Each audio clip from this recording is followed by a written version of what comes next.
సర్వాధికారి నిత్య నివాసన యేసుక్రీస్తు ప్రభువా, ఈ యొక్క ఆదివారం ఫిబ్రవరి 8వ తారీఖునైనా రాత్రి 7 గంటల ఆరాధన, 3వ ఆరాధన ఇచ్చాము. నీకు వందనాలు. నిజమేనైనా స్తోత్రము చెల్లించాలా, స్తుతి స్తోత్రము చెల్లించుడి. యేసునాథుని మేలును తలంచుకుంటున్నాను. దావీదు కూడా అనేక సార్లు దేవుని స్తుతించడానికి నా ప్రార్థన, యెహోవాను స్తుతించుము, ఆయన చేసిన ఉపకారములలో దేనిని మరవద్దంటున్నాడు. ఈరోజు వరకు మనల్ని కాచి కాపాడావు. స్తోత్రాలు తండ్రి. ఒక నెలంతా కాపాడి 2 నెలల్లో ప్రవేశపెట్టి ఆదివారం నేను రాత్రి వరకు కూడా మాతో ఉన్న తండ్రి, నీకు స్తోత్రాలు తండ్రి. ఇచ్చిన బిడ్డలు బట్టి నీకు వందనాలు. నువ్వు ఎంతైనా నమ్మదగిన దేవుడు. నిరంతర స్తోత్రాలు నైనా. ప్రత్యేకంగా కాకుండా ఇంతవరకు కాపాడినందుకు మరొకసారి స్తోత్రాలు తండ్రి. దావీదు అంటాడు, నేను ఈ దినము సజీవుడనై అందుకు నీకెన్నో స్తోత్రాలు అంటాడు తండ్రి. వందనాలు ప్రభా.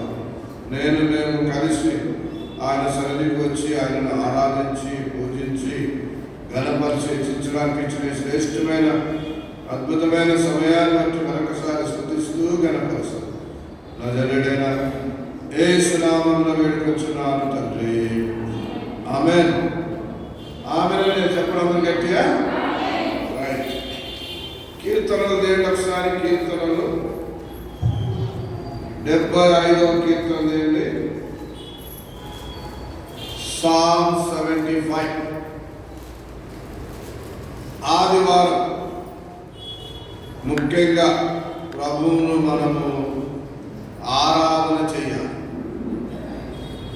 ఆదివారం మీరు ఎక్కడికి వెళ్ళారంటే ఏం చెప్తారు? ఆరాధనకి వెళ్ళామంటారు. ఎక్కడికి వెళ్ళి వచ్చారంటే ఏం చెప్తారు? ఆరాధనకి వెళ్ళి వచ్చాం. ఆరాధనకి వెళ్ళాము, ఆరాధనకి వెళ్ళి వచ్చాం. మరి ఆదివారం ఏం చేయాలి? మరి అందుకు ఆరాధన చేయాలి. ఏం చేయాలి చెప్పండి? ఆరాధన, వర్షిప్ అంట. ఆరాధన చెయ్యాలి. ముఖ్యంగా ప్రభు నమ్మిన వారు ఆదివారం తప్పక ఆయన సన్నిధిలో ఏం చేయాలి? ఆరాధన. ఆరాధన ఎక్కువ మాట చెప్పాలంటే ఆయనను స్తుతించాలి.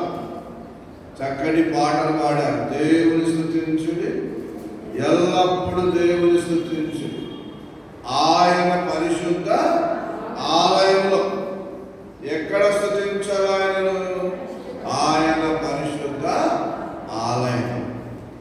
ఆదివారం నాడు భక్తుడు, దేవా నీ మందిర ఆవరణములు చూడాలని, నిన్ను స్తుతించాలని నా ప్రాణము నా శరీరము ఆనందంతో ఏం చేస్తుంది? కేకలు వేస్తాను. దేవుని వాక్యంలో 84వ కీర్తనలో దేవా నీ ఆవరణంలో చూడండి, 84:10 ఒకసారి. దేవా నీ ఆవరణంలో ఒక్క దినము గడుపుట 1000 దినముల కంటే శ్రేష్టం అన్నమాట. కాబట్టి ఆదివారం ప్రభు సన్నిధికి రావడం ఎంతో శ్రేష్టం. ఆ కీర్తనలోనే ఈ మాట రాస్తాడు. మొదటి వచ్చి చదవండి. సైన్యములకు అధిపతి యెహోవా, నీ నివాసములు ఎంత రమ్యములు, నీ మందిర ఆవరణములను చూడవల్లని నా ప్రాణం ఎంతో ఏమవుతుంది? ఆశపడుచున్నది. ఇంకా సొమ్మసిల్లుచున్నది. జీవము గల దేవుని దర్శించుటకు నా హృదయము నా శరీరము ఆనందముతో ఆదివారం వచ్చిందంటే దేవుని మందిరానికి వెళ్ళాలని మన శరీరం ఏం చేయాలని కేకలేయాలి. 4 వచ్చిన అక్కడే నీ మందిరములో నివసించువారు ధన్యులు, వారు నిత్యము నిన్ను స్తుతించుదు. ప్రభు నమ్మి రక్షణ పొంది బాప్తిసం తీసుకున్న వారు ఎంతమంది చేతులు ఒకసారి ఎవరు తీసుకున్నారు బాప్తిసం? అందరూ అన్నమాట. బాప్తిసం పొందిన ప్రతి ఒక్కరు కూడా ఆదివారం నాడు ఏం చేయాలి? ఆరాధన చేయాలి. అది కూడా వ్యక్తిగతంగా ఆరాధన చేయాలి. ఆరాధనకు ప్రార్థనకు చాలా డిఫరెన్స్ ఉంది, గమనించండి. ఆరాధన వేరు, ప్రార్థన వేరు. మీరు చెప్పండి, ప్రార్థన అంటే ఏంటి? దేవునితో మాట్లాడాలి. ప్రార్థన అంటే ఏంటి? దేవునితో సహవాసం చేయటం. ప్రార్థన అంటే ఏంటి? ఆయనను సందర్శించుట. ప్రార్థన అంటే ఏంటి?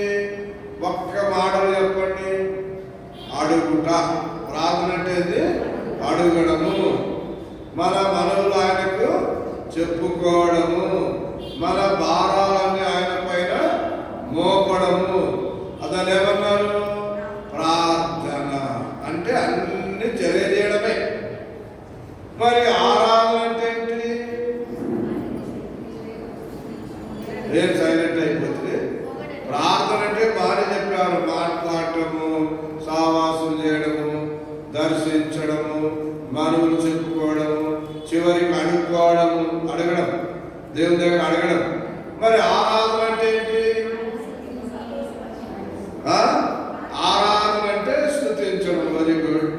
ఆరాధన అంటే ఘనపరచడము. మీరు చెప్పండి, ఆరాధన అంటే ఏంటి?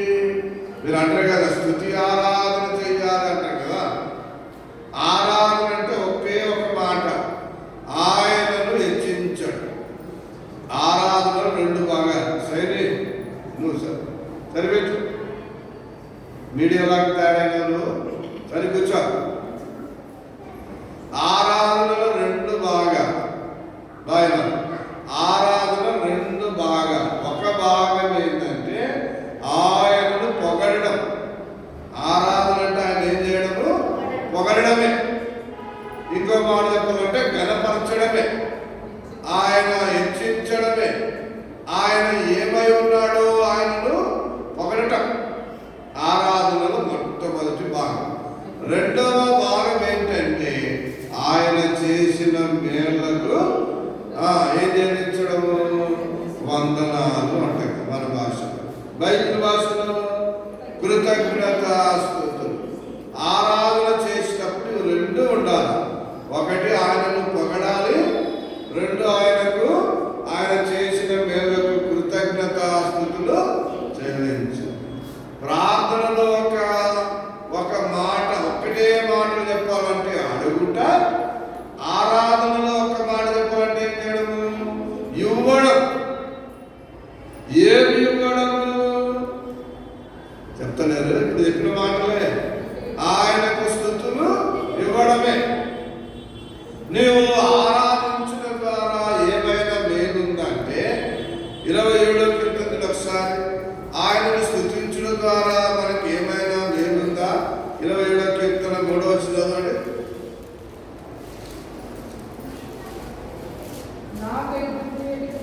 కాదు 26 ఏమని మాట అంటే, ఇశ్రాయేలు చే స్తోత్రుల మీద ఆశ. ఎక్కడ ఉంటుంది అన్నమాట అమ్మా? ఎవరు చెప్తారు?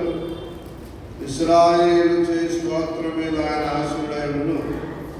ఎన్నో అధ్యాయం ఎన్నో వచ్చినము.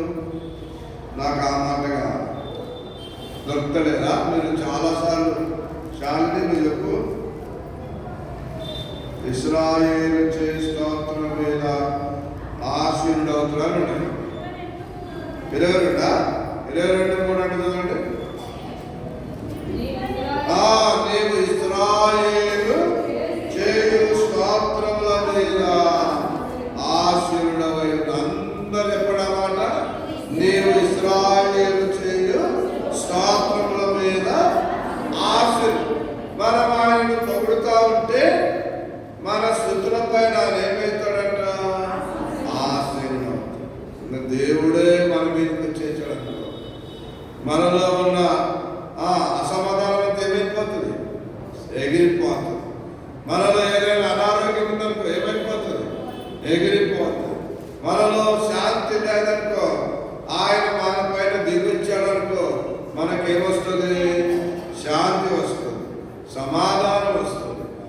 నెమ్మది వస్తుంది. అబ్బా, ఆయన చాలా మంది కోరుకున్నాడు కదా, దేవుడు నన్ను ఏం చేయాలి, దర్శించాలి, నా మీదకి రావాలి. ఎప్పుడు వస్తాడు ఆయన? దేవుని మనము ఆరాధించినప్పుడు, దేవుణ్ణి మనము పొగిడినప్పుడు, దేవునికి మనము స్తుతులు చెల్లించినప్పుడు, దేవుడు మనకు ఆయన చేసిన మేలు. బైబిల్ ఏమన్నంటే ప్రతి విషయంలో దేవునికి ఏం చెల్లించాలా? కృతజ్ఞత. అందులో చెప్పండి, ప్రతి విషయములందులో దేవునికి కృతజ్ఞతాస్తుతులు చెల్లించుడి. ఏ విషయంలో? ప్రతి విషయం. నువ్వు లేచినప్పటి నుండి, పని చేసుకుంటే అప్పటి నుండి, నీకు ఆహారం ఇచ్చినందుకు ఎన్నెన్నో ఆయనకు ప్రతి విషయంలో దేవునికి ఏం చెల్లించాలా? కృతజ్ఞత. అందుకని దావీదు 103వ కీర్తన 1-2 వచనాలు ఏమన్నా చెప్పండి. నా ప్రాణమా యెహోవాను స్తుతించు, ఆయన చేసిన ఉపకారములలో దేనిని మరవకు. చెప్పండి, ఆయన చేసిన, చెప్పండి, ఆయన చేసిన ఉపకారములలో దేనిని మరవకును. ఇంగ్లీష్ ఏమంటారంటే ఫర్గెట్ నాట్ ఆల్ బెనిఫిట్స్. ఎన్ని బెనిఫిట్స్ ఆయన చేశాడు, ఎన్ని మేలులు చేశాడు. వాళ్ళు అన్నట్టు నాకు ఏం మేలు చేయలేదు. నువ్వు బ్రతికి ఉండడమే దేవుడు చేసిన గొప్ప. ఇంకా కరోనాలో మనం ఎప్పుడో పోవాలి, కానీ దేవుడు మనకి ఏం చేసినాడు? మేలు చేసి మనకు ఆహారం ఇవ్వడమే గొప్ప మేలు. అన్ని మేలుల కంటే గొప్ప మేలు మనకు రక్షణ ఇవ్వడం. ఏమి ఇవ్వడము? రక్షణ ఇవ్వడం. కాబట్టి రాత్రి వచ్చిన 3వ ఆరాధనలో అందరూ దేవుని ఆరాధించడం నేర్చుకోవాలి. దానికి ఉదాహరణ దావీదు మహారాజు. దావీదు అంట రోజుకు 7 సార్లు దేవుని స్తుతించేవాడంట. ఎన్నిసార్లు? చెప్పండి. 7 మార్లు దేవుని ఏం చేసేవాడు? స్తుతించు. ప్రార్థన 3 సార్లు, ఉదయము, మధ్యాహ్నము, సాయంకాలం. మొత్తం ఎన్నైనా 10 సార్లు దేవుని మందిరంలో, దేవుని సన్నిధిలో, దేవుని దగ్గరికి వచ్చి ఆయనను ఆరాధించేవాడు. సరే, ఈ 75వ కీర్తన ఒకసారి. దేవుని ఆరాధించడానికి ముందు మనం ఎవరినైనా పొగడాలి అంటే ఆయన ఏమై ఉన్నాడో, ఏం చేయాలి, ఆయనను తెలుసుకోవాలి. కొన్నిసార్లు రాజకీయ నాయకులు వస్తే వెంటనే మీరు మాట్లాడండి సార్ అంటామా? ఏం చేస్తాము? ఓ, ఆయన చాలా వెన్న లాంటి మనసు మన నాయకుడి, అబ్బాయి ఎంత మంచివాడు, మనకు అడిగిందంతా కూడా ఇవ్వగలడు, ఆడు చెడ్డోడైనా ఏమంటా మనము ఎదురుగా అబ్బా ఏం పొగిడేస్తామండి. వెంటనే తీసుకొని మీకు రేషన్ కార్డులు, మీకు డబుల్ బెడ్రూమ్, మీ చర్చి ముందర రోడ్డు. ఎప్పుడు? ఆయన పొగిడిన తర్వాతనే. అలాగా ఒక మానవుడే అంత తొందరగా ఇష్టపడితే దేవుని ఇంకా ఎంత పొగిడితే దేవుడు అంత ఇష్టం మనమంటే. కాబట్టి ఆయన ఎలాంటి దేవుడు అనే మాట చూడండి. మొదటి వచ్చిన చూడండి, 75 మొదటి వచ్చిన. దేవా, మేము నీకు కృతజ్ఞతాస్తుతులు చెల్లించుచున్నాం. నీవు సమీపముగా ఉన్నావని కృతజ్ఞతాస్తుతులు. దేవుడు ఎట్లా ఉన్నాడంటే మనకు సమీపముగా. ఇంకో మాట చెప్పాలంటే దేవుడే సర్వంతర్యామి. చెప్పండి ఆ మాట. రెడీ చెప్పాలా? అనగా అన్ని చోట్ల ఎక్కడైనా ఉంటాడు. ముఖ్యంగా తను నమ్మిన వారికి ఎట్లా ఉన్నాడంట? సమీపముగా ఉన్నాడు. దేవుడే సర్వంతర్యామి, ఆమ్ని ప్రెజెన్స్. అన్ని చోట్ల ఉండే దేవుడు ఆయన. మనం ఆరాధించడానికి ముందు దేవా ఎవరో సర్వంతర్యామి. ఆయన ఇక్కడ ఉండి అక్కడ లేడు, అక్కడ ఉండి ఇక్కడ లేడు, అన్నట్టు లేదు. ఆయన అన్ని చోట్ల ఉన్నాడు. ఇక్కడ ఉన్నాడు, అమెరికాలో, అన్ని దేశంలో, అన్ని ప్రాంతాలు, అన్ని చోట్ల ఉన్నాడు. కాబట్టి ఆయన ఏమనొచ్చు మనము? దేవుడే సర్వంతర్యామి. చెప్పండి ఆ మాట. రెడీ చెప్తలేదు. దేవుడే సర్వంతర్యామి. చెప్పండి. అంటే ఆయన సమస్తం ఆయన. ఇంకా దేవా నీవెవరు? సర్వంతర్యామి. ఇంకొక వాక్యం 2వ వచనం చదవండి ఒకసారి.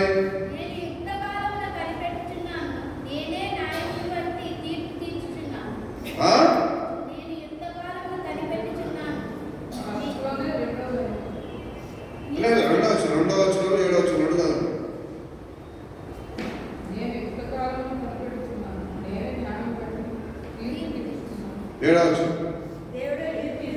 దేవుడే తీర్పు తీర్చేవాడు.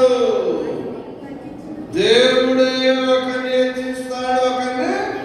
దేవుడే సర్వజ్ఞాని. ఈ మాట ఎప్పుడు? దేవుడే సర్వజ్ఞాని అని. ఎవడు ఎలాంటి వాడు? సర్వజ్ఞాని అంటే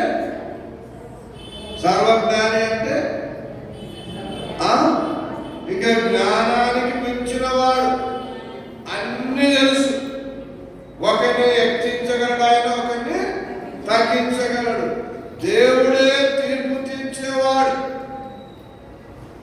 దేవుడే సర్వజ్ఞాని. అందుకనికే దావీదు అంటాడు, దేవా నేను కూర్చుండడం తెలుసు, నేను లేచుటో తెలుసు, నేను పండుకొనడం తెలుసు, నేను నడుచుటో తెలుసు, నా మాటలు తెలుసు, నా చూపులు తెలుసు, నేను ఎక్కడికి వెళ్ళినా అక్కడే, ఆకాశంకి ఎక్కినా, భూమికి వెళ్ళినా, ఏం చేస్తున్నా అన్నీ నీకు తెలుసు. అంటే ఎవరైనా?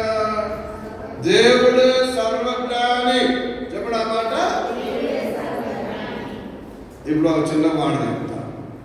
ప్రజలు కూడా చాలా జ్ఞానవంతులు. కొంతమంది చూస్తే ఏమంటారు? నేను చూస్తే నీ పేగులు లెక్క పెడతాడు.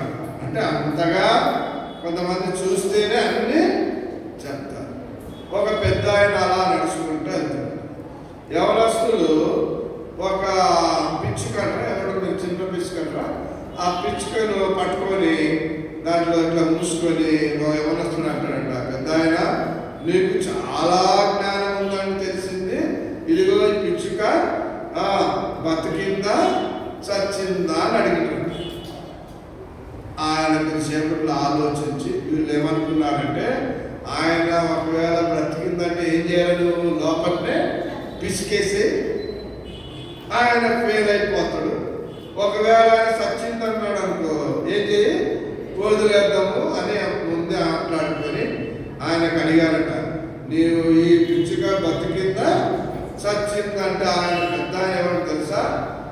సావాలంటే నీ చేతిలో ఉంది, అది బతకాలంటే కూడా నీ చేతిలో ఉందన్నాడు. ఆశ్చర్యపేరు, నీకెంత జ్ఞానం ఉందిరా!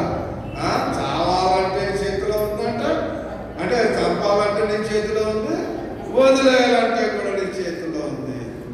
ఓహో, అంటే అలా కూడా మనుషులందరికి మించిన జ్ఞానం ఎవరికి ఉంది? దేవునికి ఉంది. దేవుడే సర్వజ్ఞాని. చెప్పండి ఆ మాట. మొదటిది ఏ మాట? దేవుడే సర్వంతర్యామి. దేవుడు ఎవరు? అన్ని చోట్ల ఉన్నాడు. గాలి ఎలా ఉందో దేవుడు కూడా అన్ని చోట్ల. ఈ దావీదు భక్తుడు అంటాడు, దేవా నువ్వు నాకు ఎక్కడ ఉన్నావు? సమీపంగా ఉన్నావు. దేవుడే సర్వంతర్యామి. మరి రెండవ మాట ఏంటి? దేవుడే సర్వజ్ఞాని. దేవుడు ఎవరు అంటే అన్ని తెలుసు. ఆయన ఒకరిని తీర్పు తీర్చగలడు, ఒకరిని హెచ్చించగలడు, ఒకరిని తగ్గించగలడు. దేవుడే సర్వజ్ఞాని. ఆయనకు తెలియకుండా ఏది లేదు. ఆయన ఆకాశం నుండి నరులందరినీ, వారి చర్యలన్నీ, వారి పనులన్నీ ఆయన చూస్తున్నాడా కదా? చూస్తున్నాడమ్మా. నిన్ను ఆయన చూస్తున్నాడమ్మా. నీ పనులన్నీ ఆయనకు తెలుసు, నీ మాటలన్నీ ఆయన తెలుసు, నువ్వు ఏం చేస్తున్నావో తెలుసు. ఎవరు ఆయన? సర్వజ్ఞాని. ఆయనకు తెలియకుండా ఏది లేదు. నీవు నేను అనుకుంటావు, ఎవరు తెలియలే, కాదు కాదు కాదు. ఆయన బైబిల్ ఏమో తెలుసా? ఆయన ఒక మాట యోహాను సువార్త రండి ఒకసారి. యోహాను సువార్త రండి, మొదటి అధ్యాయానికి రండి అమ్మా. మొదటి అధ్యాయమేనా? లాస్ట్ వచ్చిన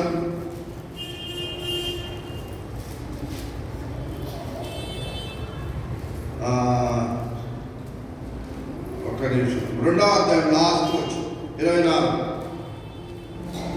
యేసు అందరిని ఎరిగిన వాడనంట. 24 వచ్చు. యేసు అందరిని ఎరిగిన వాడు. అందరు ఎరిగిన వాడంటే అందరి విషయాలు ఆయన తెలుసు. ఆయన మనుష్యుని ఆంతర్యం ఎరిగిన వాడు. అంటే మన హృదయంలో ఏముందో కూడా ఆయనకు అందరు ఎరిగిన వాడు. ఒకటి ఆంతర్యం. ఆంతర్యం అంటే ఏంటి? అంతరంగము, మనస్సులో నీ ఆలోచనలు. భక్తుడు అంటుకోసం అంటాడు, దేవా నాలుకకు నా మాట రాకముందే నీకు తెలుసు. ఆయన మనిషిని ఆంతర్యము ఎరిగిన వాడు గనుక ఎవడును మనుషుని గురించి ఆయనకు చెప్పనక్కర్లేదు. ప్రియులారా, బైబిల్లో ఒక మాట ఉంటుంది, ఆకాశం నుండి కనులారా చూస్తున్నాడు. ఎట్లా చూస్తున్నాడు ఆయన? కనులారా చూస్తున్నాడంట. ఆయనకు కనబడని, స్పష్టంగా కనబడని సృష్టంలో ఉన్న ఏది ఆయన కనబడదు లేదంట. ఆయన అన్నీ చూస్తున్నాడు. అంటే ఆయన ఎవరు? సర్వ జ్ఞాని. మనుష్యుని ఇప్పుడు నీ పక్కన ఉన్న నువ్వు ఏం ఆలోచిస్తూ నీ పక్కన కూడా ఏమి, కానీ ఎవరు తెలుసు? దేవుని తెలుసు. కాబట్టి దేవుని ఇలా పొగడాలి, ప్రభువా నీవు సర్వంతర్యామి, తర్వాత దేవుడే సర్వ జ్ఞాని అంటూ 70వ కీర్తన ఒకసారి 9వ వచనంలో ఏమంటది? నేనైతే నిత్యము ఆయన స్తుతిని ప్రచురం చేస్తాను. దేవుడే స్తోత్రాలు. చెప్పండి ఆ మాట గడియప్ప. ఆయన దేవుడే స్తోత్రాలు. దేవుడే స్తోత్రాలు అని చెప్పండి. దేవుడే సర్వజ్ఞానం చెప్పండి. దేవుడే సర్వంతర్యాన్ని చెప్పండి. సమస్తం ఆయనే. మొదటిది ఏంటి? దేవుడే సర్వంతర్యామి. రెండవది ఏంటి? దేవుడే సర్వజ్ఞాని. మూడవది ఏంటి? దేవుడే స్తోత్రారుడు. మన స్తుతులకు ఆయన ఎవరు? అర్హుడు. నేనైతే తెలుగులో చూడండి, నేనైతే ఆయన నిత్యము నిత్యము నిత్యము నిన్ను ఏం చేస్తా? పదవచ్చు చూడండి.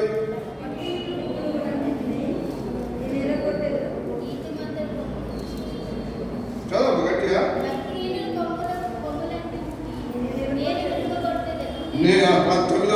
నేనైతే నిత్యము ఆయన స్తుతిని ప్రచురము చేయుదును. దేవుని నేను నిత్యము కీర్తిస్తాను.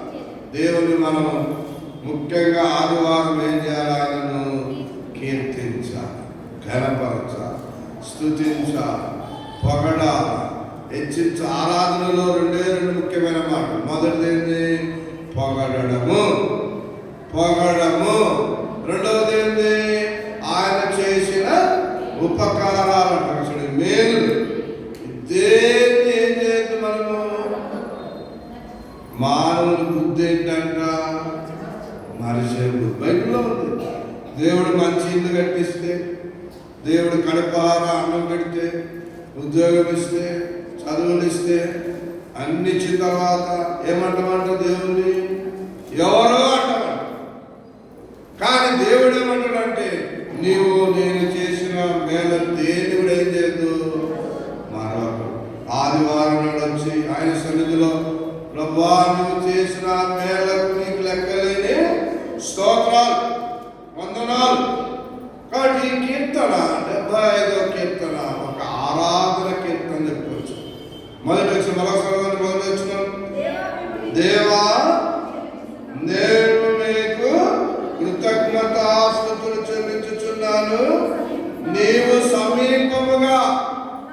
నీవు వాకిటనే ఉన్నావు, దేవుని వాకిటలో నువ్వు ఉన్నావు. నేను నిన్నేం చేస్తాను? స్తుతిస్తాను. దేవుని వాకిట నేను స్తుతిస్తాను. రెండవ వచనం, నేను కనిపెట్టుచున్నాను, నేనే న్యాయం బట్టి తీర్పు తీర్చున్నాను. చదవండి. భూమియు దాని నివాసులందరూ 7వ వచనం వరకు 7వ వచనం అండి. దేవుడే తీర్పు తీర్చువాడు, ఆయన ఒకరిని ఏం చేస్తున్నా ఒకరిని. ఈ భక్తుడు 2 నుండి 7 వరకు దేవుని వాక్యమును ధ్యానిస్తాను అంటాడు. దేవుని వాక్యం నేను ఏం చేస్తా? ధ్యానిస్తాను అంటున్నాడు. తర్వాత 6వ వచనము నుండి 6 నుండి 8 వరకు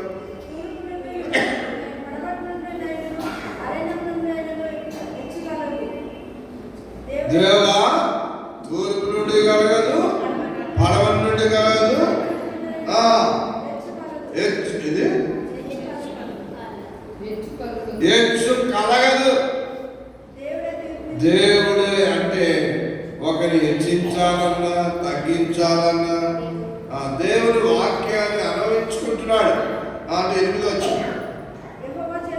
యెహోవా చేతిలో ఒక పాత్ర ఉన్నది, అందులోని ద్రాక్షారసం పొంగుచున్నది, అది సంభారముతో నిండి ఉన్నది, ఆయన దానిలో పోయిచున్నాడు.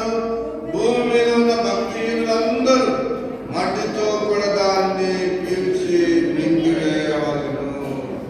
9వ వచనంలో నేనైతే, మరొకసారి నేనైతే ఆ నిత్యం ఆయన స్తుతిని ఏం చేస్తా? ప్రచురము చేస్తా. ఇలా ఎవ్వరు ఎలా ఉన్నా మనమైతే దేవుని ఏం చేయాలా? స్తుతించాలి. ఎవరు ఎలా వచ్చినా రాకపోయినా ఆదివారం నేనైతే దేవుని మందిరానికి వెళ్ళి నేను దేవుని ఏం చేస్తాను? స్తుతిస్తా, ఆరాధిస్తా. వచ్చిన కాటికి దేవా నువ్వు ఏమై ఉన్నావంట? 3 మాటలు. ఏమై ఉన్నాడు ఆయన? దేవుడే సర్వంతర్యామి. రెండవది దేవుడే సర్వజ్ఞాని. మూడవది దేవుడే స్తోత్రార్హుడు. ఈ 3 మాటలు ఎవరైనా చెప్పండి ఒక్కరు. ఇక్కడ మీరు ఈ 3 మాటలు చెప్పకపోతే బయట ఎంత తిట్టమంటే తింటారు, ఎన్ని మాటలు గుర్తుపెట్టుకోమంటే పెట్టుకుంటారు. ఎవరు ఎలా చేయాలో చచ్చేంత వరకు ఎవడో తిట్టాడనుకో ఆ 3 మాటలు కాదు 30 మాటలు గుర్తుపెట్టుకుంటారు. ఆ కుర్చీల మీద కూర్చున్న 3 మాటలు చెప్పండి ఒకరు. దేవుడే సర్వజ్ఞాని. దేవుడే మాట చెప్తారు. దేవుడే సర్వజ్ఞాని, దేవుడే స్తోత్రాలు. మా కింద కూర్చున్న చెప్పండి. గుంపులో ఏమంటారు? గుంపులో పోయినారా ఏమన్నా చెప్పండి అంటే చెప్పలేదు, కానీ అందరితో మాత్రం దేవుడే దేవుడే దేవుడే అంటారు. ఈ 3 మాటలు మన హృదయంలో పెట్టుకోవాలి. దేవుడే సర్వంతర్యామి, దేవుడే సర్వజ్ఞాని, దేవుడే స్తోత్రాడు. ఆదివారం నాడు వచ్చి ఆయన ఏం చేయాలి? ఆరాధన. ఆరాధనలో మొదటి మాట ఏంటి? పొగడము. దేవుడు ఇప్పుడు ఎవరైనా పొగడాలంటే అతడు ఆమె ఎలాంటి వాడో తెలుసుకొని దేవుని పొగడాలి అంటే దేవుని గురించి తెలుసుకోవాలి. ఇంకా ఈ 3 కాకుండా ఇంకేం స్థితి ఎలాగా ఆయన పొగడగలము? దేవుడే సర్వశక్తిమంతుడు, దేవుడే సర్వాధికారి, దేవుడే సర్వోన్నతుడు, దేవుడే మహోన్నతుడు, దేవుడే అని చాలా విషయాలు. సర్వ సృష్టికర్త. 100వ కీర్తన ఒకసారి ముగించుకుందాం. 100వ కీర్తన 3వ వచనం. యెహోవాయే దేవుడు అని తెలుసుకొనుడి. యెహోవాయే ఎవరంట? ఆయన దేవుడు. అందరూ చెప్పండి దేవుడు అనే మాట గట్టి చెప్పాలా? మనము దేవుణ్ణి ఎందుకు ఆరాధించాలి? దేవుడు కాబట్టి ఆరాధన. యెహోవాయే దేవుడు. చెప్పండి అందరూ చెప్పండి. యేసుక్రీస్తే దేవుడు, పరిశుద్ధాత్ముడే దేవుడు, యెహోవాయే దేవుడు. మనం ఎందుకు ఆరాధన చేయాలి? దేవుడు కాబట్టి దేవుని ఏం చేయాలి? ఆరాధన. యెహోవాయే దేవుడు అని తెలుసుకుని ఆయనే మనల్ని పుట్టించి ఆయనే మనల్ని పుట్టించాడు. చెప్పడా మాట రాత్రి వచ్చినట్టు మరి చేపలు కూడా తిన్నారా? పప్పు తిన్నారా? చెప్పండి మాట. ఆయనే మనల్ని పుట్టించిన. చెప్పండి ఎలాగా? మనుషులుగా పుట్టించిన. ఒకవేళ అప్పుడప్పుడు చెప్తా ఉంటాను, ఒకవేళ మనల్ని పక్షులుగా పుట్టించుంటాను, ఎక్కడ ఉండేవాళ్ళు? ఆకాశం ఎగురుకుంటా ఆ చెట్టుకో ఈ చెట్టుకో కాకిలాగా అక్కడ ఇక్కడ. ఒకవేళ జంతువులాగా పుట్టించింటే, జంతువులు అంటే సింహము, పులి, నక్క, కుక్క ఇవన్నీ ఎక్కడ ఉంటాయి? అవి కూడా అడవిలో. ఫిష్లుగా పుట్టించింటే చేపల్లాగా బయటకు వచ్చేవాళ్ళమా? నీళ్ళలోనే. కానీ దేవుడు మనం ఎట్లా పుట్టించాడు? మానవులుగా, మనుషులుగా. మనం మాత్రమే మాట్లాడగలం, మనం మాత్రమే చూడగలం, మనం మాత్రమే. అంటే దేవుని కంటే మనుషుని కొంచెము తక్కువ. దేవాలను మానవునిగా పుట్టించినందుకు నీకెన్నో, చెప్పండి నీకెన్నో స్తోత్రాలు. అనగా ఇది ఎవరు? సృష్టికర్త. మన దేవుడు ఎవరైనా సృష్టికర్త. ఎప్పుడు కూడా దేవాలను మానవునిగా కలగజేసినందుకు నీకెన్నో స్తోత్రం. అదే 103 మరోసారి చెప్పండి. యెహోవాయే దేవుడు అని తెలుసుకుని ఆయనే మనలను పుట్టించను. మనము ఆయన వారు. చెప్పండి అన్నమాట. మనము ఆయన వారు, మనము ఆయన ప్రజలు, మనము ఆయన వైపు. మనం ఎవరమంట? ఆయన వారు. అందరు కాదండి. ప్రపంచంలో భూమి మీద అనేక లక్షలాది కోట్లాది ప్రజలు ఉన్నారు, కానీ అందరు కాదు. ఎవరైతే ప్రభువు నమ్మారో వారు ఎవరంట? ఆయన వారు, ఆయన ప్రజలు, ఆయన వైపు. దేవుని ఆరాధించినప్పుడు, దేవా నేను నీ దానం, నీ వాడు, నీకెన్నో స్తోత్రాలు. దేవుడు మనల్ని ఏర్పాటు చేసుకున్నాడు. దేవుడు మనల్ని ఏం చేసినాడు? ఎప్పుడు ఏర్పాటు చేసుకున్నాడంట? భూమి పునాదులు వేయబడక మునిపే. నువ్వు నేను ఇక్కడ వచ్చామనుకోటి రాలే. దేవుడు మనల్ని ఏం చేసుకున్నాడు? ఏర్పాటు చేసుకున్నాడు. దేవుని ఆరాధించినప్పుడు ఈ 3 మాటలు మన హృదయంలో ఉండాలి. దేవా నీవు దేవుడు అయినందుకు నీకెన్నో స్తోత్రాలు.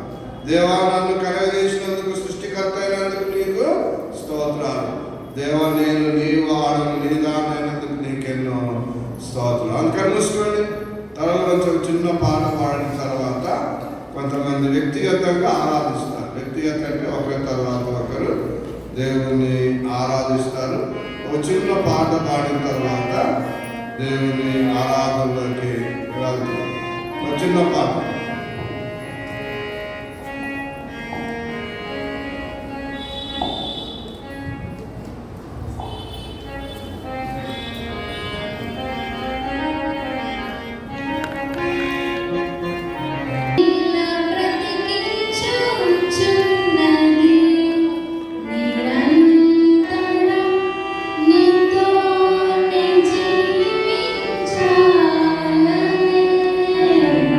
ఆ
ఆమెను అందరూ చెప్తాం.